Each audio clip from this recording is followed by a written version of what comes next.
esos lugares allá. La gente allá no le brinda como acá, ¿no? Que acá le brindan una galletita, un juguito.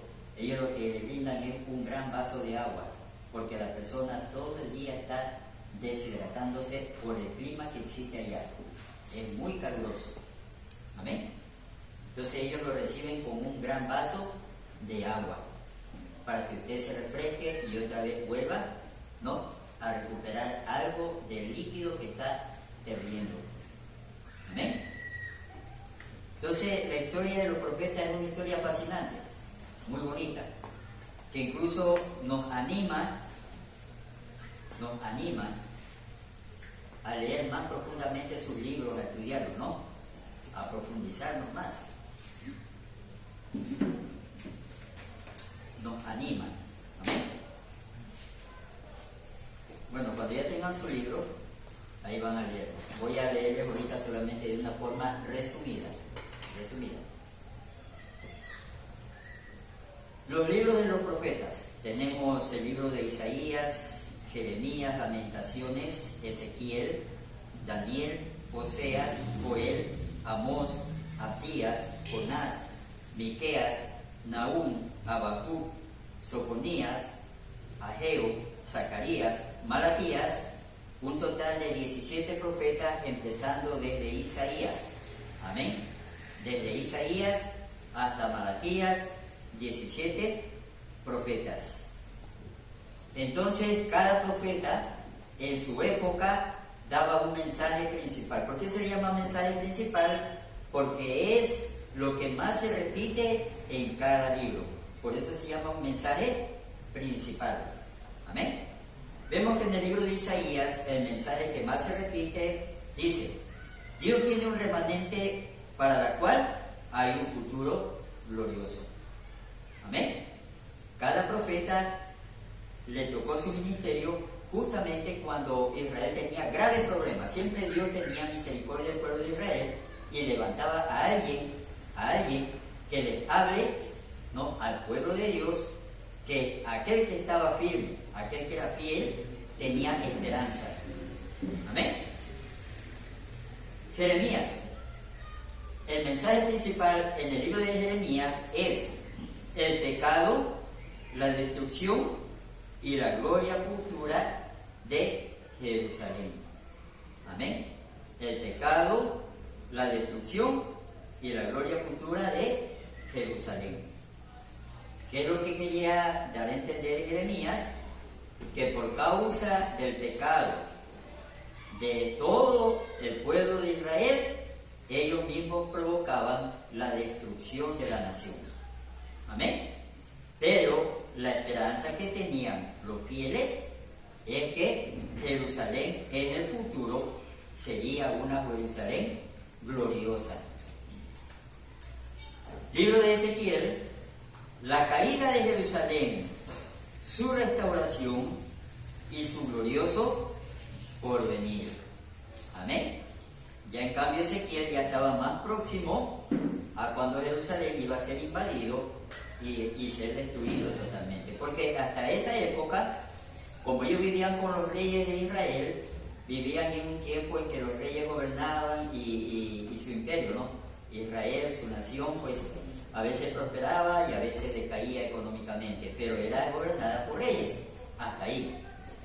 Ya Ezequiel empezó ya a anunciarles que Jerusalén iba a caer en manos paganas. Daniel, su mensaje principal, habla de los 4 reinados mundiales y el gran templo futuro. Pero no está hablando de un templo del que quieren construir ahorita los israelitas, ¿no? Porque los israelitas quieren construir un nuevo templo, pero no es ese templo al que se refiere Daniel. Daniel habla del templo que viene del mismo cielo. Amén. El templo que va a venir en la nueva Jerusalén, el templo glorioso de Dios, el templo perfecto. ¿Sí me doy a entender, mis hermanos? Amén. Y los 4 reinados de los que habla Daniel, pues son los 4 reinados o imperios mundiales.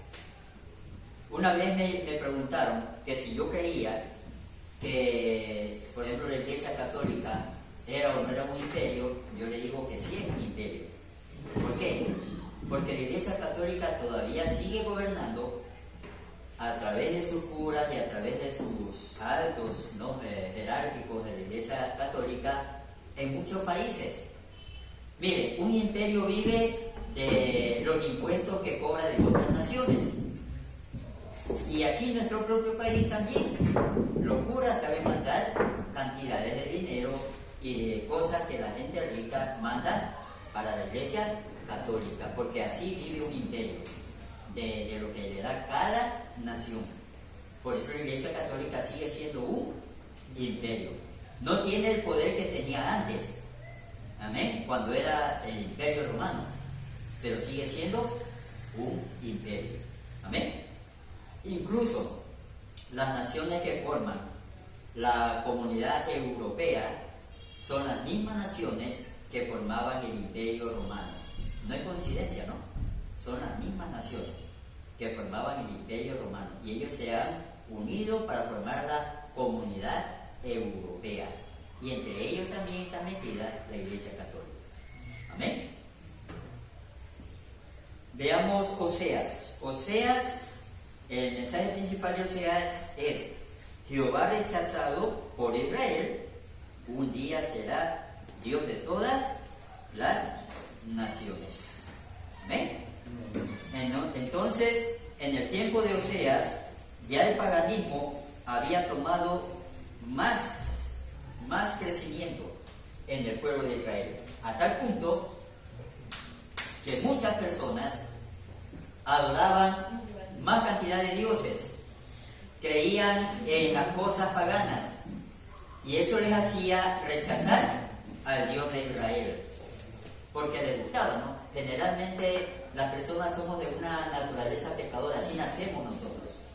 Por eso es que el mal nos atrae con facilidad. Imagínense que venga un familiar suyo del campo, que ha sido una buena persona, se ha comportado bien, mientras es un niño, ¿no? Un niño ejemplar, bien educado. De repente los padres lo mandan acá a Guayaquil, y él empieza a ver la actitud que tienen los jovencitos aquí en Guayaquil, en la calle, ¿no? Cómo se insultan, cómo andan de aquí para allá, su forma de ser. Y aunque le parezca mentira, él le va a atraer esa forma de ser. Y si se descuidan y ese muchacho empieza a andar en la calle, al poco tiempo será igual a los muchachos que están en la calle. Porque nuestra naturaleza es pecaminosa, nos atrae el mal. Amén. Amén. Gracias a Dios, nosotros buscando al Señor podemos dominar esa naturaleza en nosotros. Amén. Entonces ese fue el problema, ¿no?, del pueblo de Israel en el tiempo de Oseas. Y cuando la gente rechaza a Dios, mire, cuando la gente rechaza a Dios, también rechaza al que adora a Dios. Por eso es que a Oseas lo insultaban, lo maltrataban, ¿ya? Porque cuando ya se rechaza a Dios, también se rechaza todo lo que es de Dios. Y en eso está pasando en estos momentos, en muchas naciones del mundo entero, donde ha tomado fuerza la nueva cultura, la cultura socialista, está tomando fuerza en muchos países del mundo entero. Entonces, cuando esa cultura socialista toma fuerza, la gente empieza a rechazar a Dios. Y cuando empieza a rechazar a Dios, ocurre lo que escuchamos en las noticias, que queman iglesias, matan pastores, matan cristianos, ¿ya? Insultan al pueblo judío, o sea, ellos quieren desaparecer todo lo que tiene que ver con Dios, porque rechazan a Dios. ¿Amén? Joel, el profeta Joel, su mensaje principal habla sobre visión de la edad del Evangelio, la cosecha de Jehová entre las naciones. Ahí ya está hablando Joel que en el futuro Dios hará algo muy grande en todo el planeta. Bueno, cuando el profeta Joel profetizó eso es lo que ahora ocurre. Amén. Ahora ocurre. Amén. Ahora ocurre. Y eso empezó a ocurrir desde el tiempo de Pentecostés, cuando Dios dio ese poder maravilloso a los apóstoles, que hasta hoy ocurre. Amén. Eso profetizó Joel. que Dios iba a hacer que mucha gente en todo el planeta iba a ser lleno de su Espíritu Santo, iban a hablar nuevas lenguas, iban a tener sueños, iban a tener visiones. Ya no iba a ser algo exclusivo de un profeta, porque en el tiempo de los profetas solamente los profetas eran usados por Dios y su bendito Espíritu Santo estaba dentro de cada profeta de Dios. Ahora ese mismo Espíritu Santo está dentro de cada uno de los hijos de Dios, en el planeta entero. Amén, mis hermanos. Amén. La cosecha de Jehová entre las naciones, pues justamente habla sobre todos los hijos de Dios, ¿no? Todos los que se convierten a Cristo son la cosecha de Dios. El profeta Amós, su mensaje principal se refiere a la casa de David, ahora rechazada por Israel. Un día regirá la tierra. Por ejemplo, ahorita vemos al pueblo de Israel, ya está nuevamente gobernando su tierra, quiere recuperar la tierra que Dios le dio, pero todavía no está restaurada la casa de David, porque quien va a restaurar la casa de David es Jesucristo, no es el hombre. Amén. Jesucristo es el que va a reinar por toda la eternidad. Y Él va a estar 1000 años, ¿no? En esta tierra va a estar reinando 1000 años. Amén. Él va a restaurar la casa de David, la descendencia de David, el reino de David en esta tierra.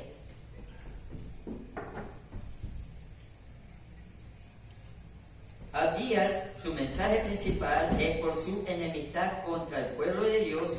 Edom padecerá del todo. Amén. Abdías más se concentra en los enemigos de Dios que serán destruidos por ese odio que le tienen al pueblo de Israel. Amén.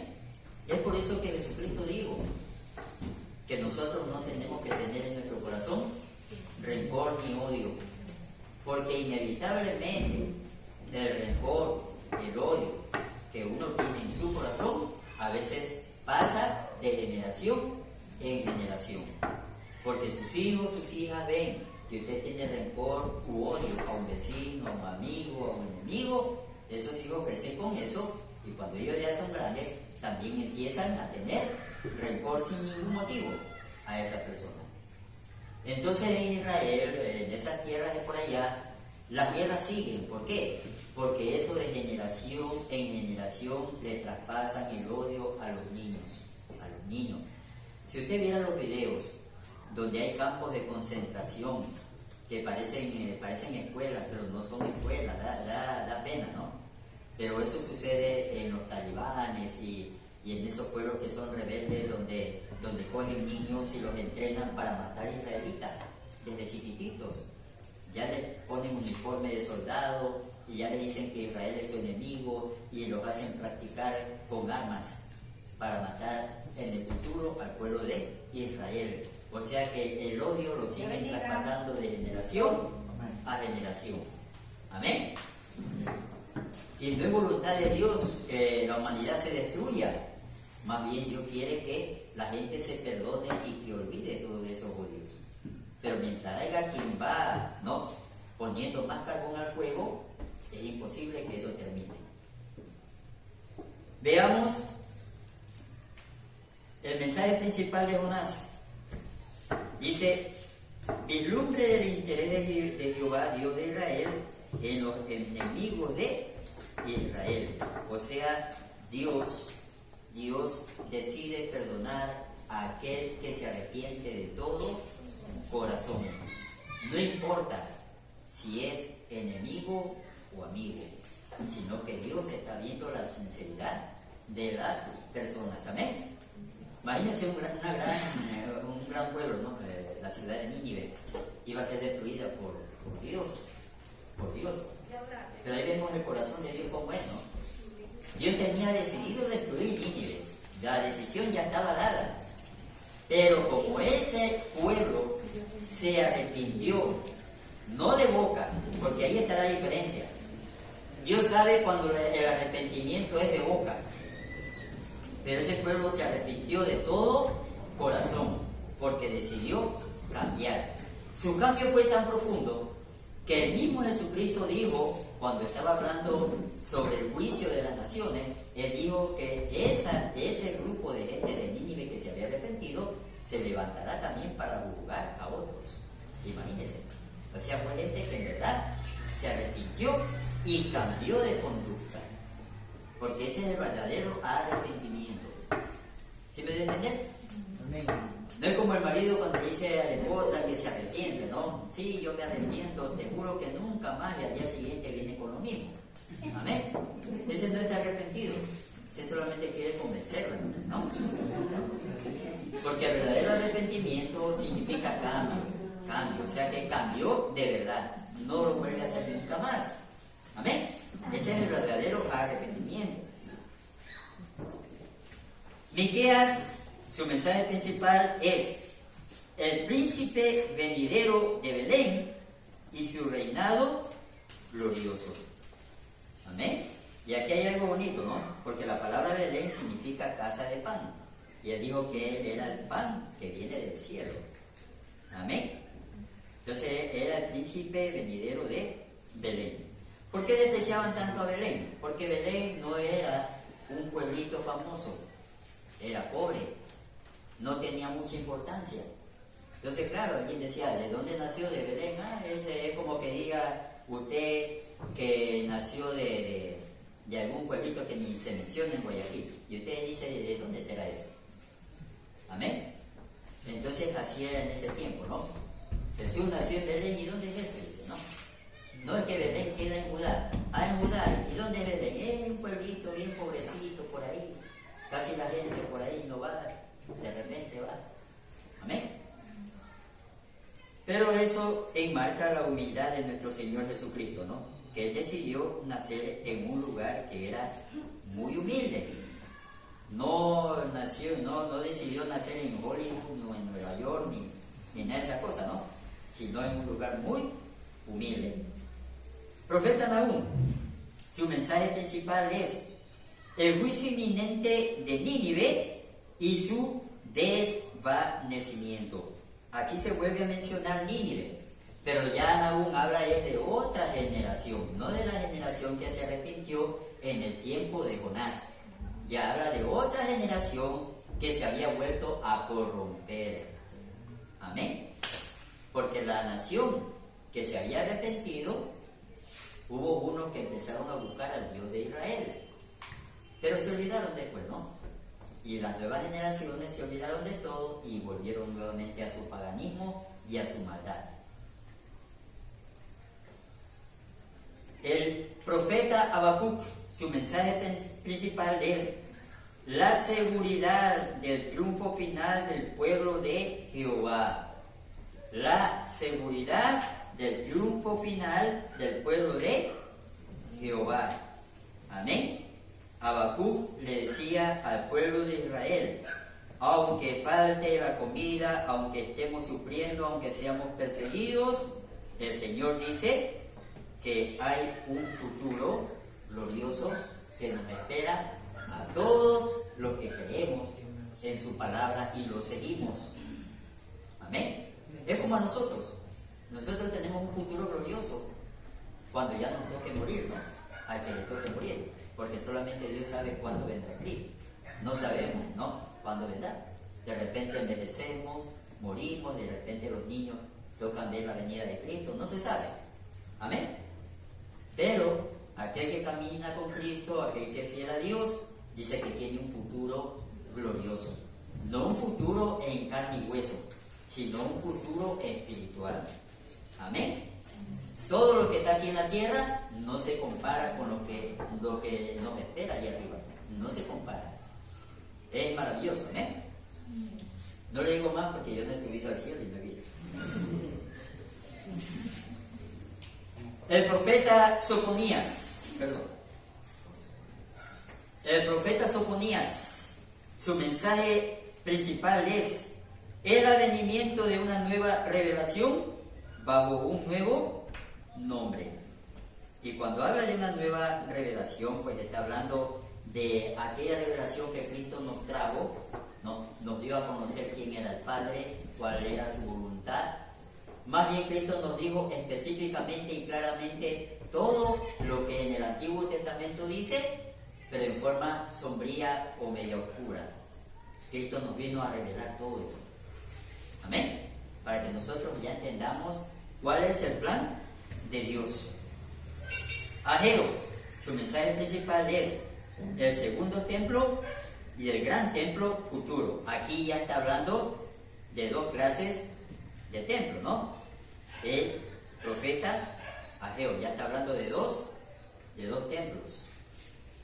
Del templo que iba a ser reconstruido y del templo futuro. ¿A qué templo se refería Ageo? Pues al templo donde estuvo Jesucristo. Porque el templo donde estuvo Jesucristo en la época de Ageo no existía. Amén. Y el templo futuro, pues habla justamente del templo glorioso que viene con la nueva Jerusalén. Eso lo lee uno en el libro de Apocalipsis. Zacarías, su mensaje principal es el rey venidero, su casa, su reinado de gloria. Ahí Zacarías revela sobre el rey que no va a morir, que es Jesucristo. Amén. Su reino que será eterno. Amén. Para que el pueblo de Israel tenga confianza, mire que todos los profetas que hablaron en nombre de Dios era para que aquel pueblo que era fiel a Dios tenga confianza y sepan que había esperanza. Amén. Malaquías, su mensaje principal, último mensaje a la desobediente nación mesiánica. Amén. Desobediente nación mesiánica. Era el último mensaje, donde Dios prácticamente les daba la última palabra, porque hasta ahí llegó el último profeta y después pasaron como 400 años donde ya no hubo quien daba palabra de Dios, ya no hubo profeta. Amén. Nadie profetizaba en nombre de Dios hasta que en el libro de Mateo ya aparece Jesucristo. Fueron como 400 años de silencio entre el Antiguo Testamento y el Nuevo Testamento. Amén. Donde Malaquías les llama la atención sobre la dureza del corazón de ellos, porque buscaban a Dios y después otra vez se volvían al paganismo, sobre la dureza del corazón de ellos en cuanto al dinero, ¿no? Porque parece mentira. Hasta yo, cuando era católico, yo daba de todo. Yo le digo sinceramente, cuando uno ya viene a los caminos del Señor, no sé qué es lo que pasa en el corazón, que uno ya se empieza a fijar en todo. Y eso no está bien. Amén. O sea que cuando adoramos cosas diabólicas, no nos importa lo que hagan con eso. Cuando ya venimos al camino del Señor, ya estamos pensando, ¿qué harán con esa plata? Amén. Por eso no es lo mismo diezmar $10, ¿no? $10, no hay problema. Pero si me gano la lotería y tengo que diezmar $100,000, ahí digo, ¿y qué harán con eso? Yo no. Pero le tengo la noticia, eso ya no es su dinero. No tiene que preocuparse. Preocúpese de los 900,000. Amén. De eso sí preocúpese. De eso sí. Ya de lo que digo, ya eso no es suyo. Y es por eso que Dios se enojó con el pueblo de Israel. Amén. Una de las cosas que tenemos que tener bien claras. Diezmo y ofrenda, eso viene desde el tiempo antiguo, desde antes de la ley. El mismo Abraham diezmó, dice. Y Abraham no existió en el tiempo de la ley. Él existió antes de la ley. Amén. Vemos el caso de Caín y Abel, ¿no? Cuando dieron su sacrificio, su ofrenda. Eso fue antes de que exista la ley. Entonces, este sinvergüenza dice, que eso es de la ley. Dice, ya no existe. ¿Sí o no? ¿Sí o no? Y se van a buscar una secta donde lo saquean el bolsillo, porque ahí le sacan plata y ni se da cuenta que le están robando. Y dice, y aquí me siento bien. Pero el enemigo siempre trata de cizaña por eso. En su iglesia daba 50, allá en la secta le sacan 200 y se siente contento. Aquí no pasa nada, dice. Todo está bonito. Aquí no recogemos ofrendas. Amén. Entonces, mis hermanos, cada profeta dio un mensaje principal para animar al pueblo de Israel fiel a Dios, no a los infieles, porque los infieles siempre eran motivo de juicio. Pero los fieles a Dios llegaba esa palabra profética, ¿no?, que les daba esperanza de que no todo iba a estar como está. Algún día iba a cambiar en favor del pueblo fiel a Dios. Por eso es que cada profeta fue una voz de Dios en cada época de sufrimiento. Amén. Entonces, anoten un deber.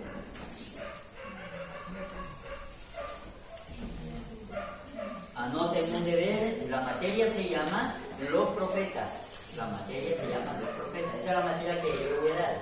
Ya el lunes pasado lo que pasa es que la materia que le estaba dando era para seguir la línea de las materias del pastor Abel, ¿eh? Pero a mí me toca dar la materia los profetas. Los profetas. ¿Ya? Entonces usted va a investigar lo siguiente. ¿Qué significa el nombre Isaías? ¿Qué significa el nombre Isaías?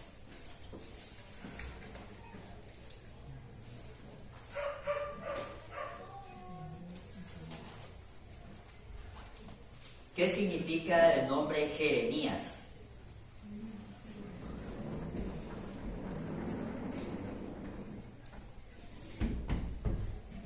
A ver, ponga una sola. Significado de los nombres: Isaías, Jeremías, Ezequiel, Daniel y Oseas. Isaías, Jeremías, Ezequiel, Daniel y Oseas. Isaías, Jeremías, Ezequiel, Daniel y Oseas. Me trae en una hoja, pone su nombre, bien escrito, ¿no? El curso en que está, ¿qué curso es? Primero, segundo, tercero, ¿qué curso es? Ya, ahí pone ahí, segundo curso. No va a poner mejor alumno, ¿no? Ahí ponga ahí, alumno fulano de tal. Amén. Y ahí pone el deber que le he mandado, ¿no? Pone ahí otra pregunta más. ¿Qué significa la palabra profeta? ¿Qué significa la palabra profeta? ¿Qué significa la palabra profeta? Profeta.